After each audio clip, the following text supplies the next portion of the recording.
அனைவருக்கும் வணக்கம். நான் காயத்ரி கிருஷ்ணன். இன்றைக்கி நம்ம ஆந்திரா ஸ்பெஷல் ரெசிபி தான் ஃப்ரெண்ட்ஸ் பார்க்க போகிறோம். ஒரு டிஃபன் ரெசிபியும் அதுக்கு ஒரு அருமையான சைட் டிஷ்ஷும் பார்க்கலாம்.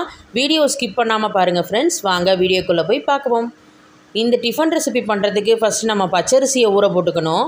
அதுக்கு நான் இன்றைக்கி இந்த சைஸ் டம்ளரில் 2 டம்ளர் பச்சரிசி எடுத்துருக்கேன். அதை இங்கே ஒரு பாத்திரத்தில் ஆட் பண்ணிடலாம். இப்போ இந்த பச்சரிசியை நம்ம வாஷ் பண்ணி எடுத்துகிட்டு வந்துடுவோம். பச்சரிசியை வாஷ் பண்ணி மூழ்கிற அளவுக்கு தண்ணி விட்டுருக்கோம். மூடி வச்சிடலாம். ஒரு 3 ஹவர்ஸ் இந்த அரிசி ஊறட்டும். இப்போ கரெக்டாக 3 ஹவர்ஸ் ஆகிருக்கு. பச்சரிசியும் பாருங்கள் அருமையாக ஊறி வந்திருக்கு. இப்போ எல்லாத்தையுமே நம்ம எப்படி அரைக்கிறதுன்னு சொல்லிட்டு பார்க்க போகிறோம். அதுக்கு பாருங்கள் மிக்ஸி ஜாரில் இப்போ ஃபஸ்ட்டு 2 வரமிளகா சேர்த்துக்கலாம். ஒரே ஒரு பச்சை மிளகா. காரத்துக்கு 2 வரமிளகாயும் ஒரு பச்சை மிளகாயும் தான். நம்ம இன்றைக்கி 2 டம்ளர் பச்சரிசி எடுத்துருந்தோம். அதுக்கு நான் இந்த அளவு காரம் சேர்க்குறேன். நீங்கள் வேணும்னா நீங்கள் கூட குறைச்சி பார்த்துட்டு சேர்த்துக்கோங்க. இது ஆந்திரா ஸ்பெஷல் ரெசிபி, அதனால் காரத்துக்கு ஏற்றவாறு போட்டுக்கோங்க. ஒரு துண்டு இஞ்சியை தோல் எடுத்துகிட்டு சீவி வச்சுருக்கோம். இஞ்சி துருவல். ஒரு பெரிய சைஸ் வெங்காயத்தை கட் பண்ணி வச்சுருக்கோம். உள்ளே சேர்த்துடலாம். எள்ளு 1 ஸ்பூன். நான் இன்றைக்கி வெள்ளை எள்ளு சேர்க்குறேன். நீங்கள் கருப்பு எள்ளு இருந்ததுன்னா அதுவும் ஆட் பண்ணிக்கோங்க. 1/2 ஸ்பூன் ஜீரகம். இப்போ இதை மட்டும் நம்ம ஒரு சுற்றி எடுத்துக்கலாம். எல்லாத்தையும் சேர்த்து பாருங்கள் ஒரு சுற்றி எடுத்தாச்சு. இப்போ இதில் நம்ம தேங்காயை சேர்க்க போகிறோம். நல்லா ஒரு கப்பு ஃபுல்லாக தேங்காய் துருவல் எடுத்து வச்சுருக்கோம். மீடியம் சைஸில் ஒரு தேங்காய் ஃபுல்லாக ரெடி பண்ணியிருக்கோம். உள்ளே சேர்த்துடலாம். எவ்வளோ தேங்காய் சேர்க்குறோமோ ரெசிபி ரொம்ப நல்லாயிருக்கும். நம்ம இன்றைக்கி 2 மூடி ஃபுல்லாக மீடியம் சைஸ் தேங்காய் ஃபுல்லாக ஒரு 2 மூடி துருவி இந்த மாதிரி தேங்காய் துருவலை உள்ளே சேர்த்தாச்சு. இப்போ இது எல்லாத்தையும் சேர்த்துட்டு இன்னும் ஒரு தடவை நம்ம சுற்றி எடுத்துக்கலாம். தேங்காயோடு சேர்த்து ஒரு சுற்றியாச்சு. இப்போ இதில் நம்ம அரிசியை சேர்க்கலாம். 2 டம்ளர் அரிசி ஊற வச்சு வச்சுருந்தோம்ல, தண்ணி எல்லாத்தையும் வடிச்சிட்டு ஃபஸ்ட்டு அரிசியை மட்டும் உள்ளே ஆட் பண்ணிவிட்டு அதுக்கப்புறமா நம்ம ஊறின தண்ணியை சேர்த்து நம்ம இதை அரைச்சி எடுத்துக்கலாம். ஊறின தண்ணியை கொஞ்சமாக சேர்த்துப்போம். இப்போ இதை நம்ம தோசை மாவாக அரைச்சி எடுத்துக்கலாம். மாவை மிக்ஸி ஜாரில் நம்ம அரைச்சி எடுத்தாச்சு பாருங்கள். அப்படியே இந்த தோசை மாவு கன்சிஸ்டன்சிக்கு அரைச்சி எடுத்துக்கோங்க. பர்ஃபெக்டாக அரைஞ்சி வந்திருக்கு. இப்போ இதில் நம்ம ஒரு 1/4 ஸ்பூன் மட்டும் ஜீரகம் போட்டுக்கலாம். ஆல்ரெடி நம்ம அரைக்கும் போது ஜீரகம் போட்டோம். இப்போ அந்த தோசை ப்ரிப்பேர் பண்ணும்போது அந்த ஜீரக டேஸ்ட்டோடு இருந்தால் நல்லாயிருக்கும். ஒரு 1/4 ஸ்பூன் மட்டும் ஜீரகம் போட்டுக்கலாம். கூடவே கொஞ்சமாக மஞ்சள் பொடி, பெருங்காயம் ஆட் பண்ணிக்கலாம். தேவையான அளவு உப்பையும் சேர்த்துடலாம். இப்போ இது எல்லாத்தையும் சேர்த்து கலந்து விட்டுக்கலாம். இது ஆந்திராவில் ரொம்பவே ஸ்பெஷலான ஒரு தோசை ரெசிபி. ட்ரை பண்ணி பாருங்கள்.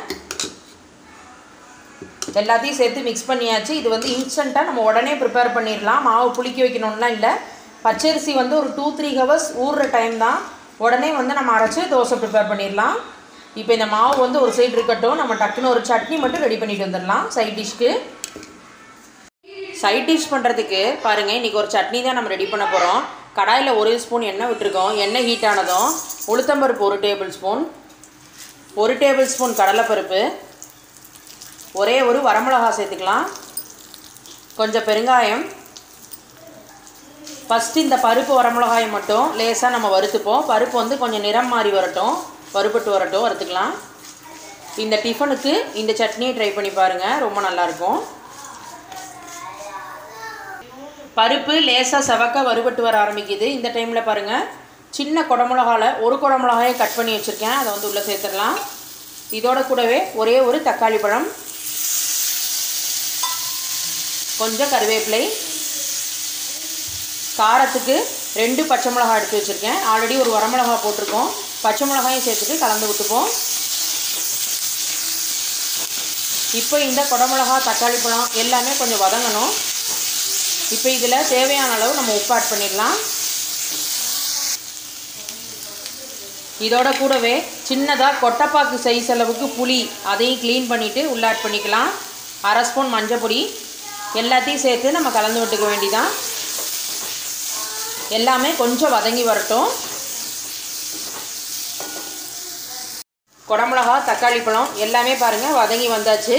இந்த டைமில் நம்ம லாஸ்ட்டாக கொஞ்சமாக தேங்காய் அதையும் சேர்த்துட்டு ஒரே ஒரு பரட்டு ஜஸ்ட் ஒரு 1 நிமிஷம் அப்படியே கலந்துட்டு நம்ம ஸ்டவ் ஆஃப் பண்ணிடலாம். இப்போ நம்ம வதக்கினது எல்லாத்தையும் ஒரு பிளேட்டில் கொட்டி ஆற வச்சுருவோம். நம்ம வறுத்ததெல்லாம் நல்லா கூலாகி வந்தாச்சு. மிக்ஸி ஜாரில் மாற்றிட்டோம். இப்போ இது வந்து நம்ம சட்னியை அரைச்சி எடுத்துக்கலாம். சட்னி அரைச்சி சர்விங் பவுலுக்கு மாற்றியாச்சு. கடுகு, பெருங்காயம், கருவேப்பிலையை தாளித்து போட்டோம். நம்மளோட அருமையான குடமிளகா, தக்காளி பழம் எல்லாமே போட்ட சட்னி ரெடி ஆயாச்சு. இப்போ நம்ம தோசை ப்ரிப்பேர் பண்ண ஆரம்பிச்சிடலாம். தோசைக்கல்லில் ஆயிலெலாம் அப்ளை பண்ணி ஹீட் ஆனதுக்கப்புறம் நம்ம ரெடி பண்ண மாவை ஒரே ஒரு கரண்டி மட்டும் எடுத்து பாருங்கள், இந்த மாதிரி நல்லா மெல்லிஸாக ஸ்ப்ரெட் பண்ணிக்கலாம். ரொம்பவே ரோஸ்ட்டாக மொறுமொறுன்னு தோசை சூப்பராக வரும். சுற்றி வந்து ஒரு ஸ்பூன் எண்ணெய் விட்டுப்போம். அடுப்பை மீடியம் ஃப்ளேம்லேயே வச்சுக்கோங்க. ரெடியாகி வரட்டும். தோசை ஒரு சைடு ரெடியாக எடுத்து மெதுவாக எடுத்து திருப்பி போட்டுக்கலாம். எவ்வளோ பர்ஃபெக்டாக வந்திருக்கு பாருங்கள். அடுத்த சைடும் ரெடியாகி வரட்டும். இப்போ நம்மளோட தோசை ரெடி ஆயாச்சு. அப்படியே எடுத்து மடித்து சுட சுட நம்ம வந்து சர்வ் பண்ண வேண்டியதான். தோசையை சூடாக சாப்பிட்டா ரொம்பவே சூப்பராக இருக்கும். எவ்வளோ கிறிஸ்பியாக இருக்குது பாருங்கள் தோசை. இதே மாதிரி எல்லா மாவுக்குமே நம்ம தோசை ரெடி பண்ணி எடுத்துக்கலாம். இன்னொரு தோசையும் ரெடி பண்ணியிருக்கோம். அது பர்ஃபெக்டாக வந்திருக்கு. இன்றைக்கி டிஃபன் ரெசிபி பார்த்துருப்பீங்க ஃப்ரெண்ட்ஸ். ஆந்திரா ஸ்பெஷல் ஒரு தோசை ரெசிபி. சைட் டிஷ்க்கு நம்ம ரெடி பண்ண குடமிளகா, தக்காளி பழம் எல்லாமே போட்டு ஒரு அருமையான சட்னி.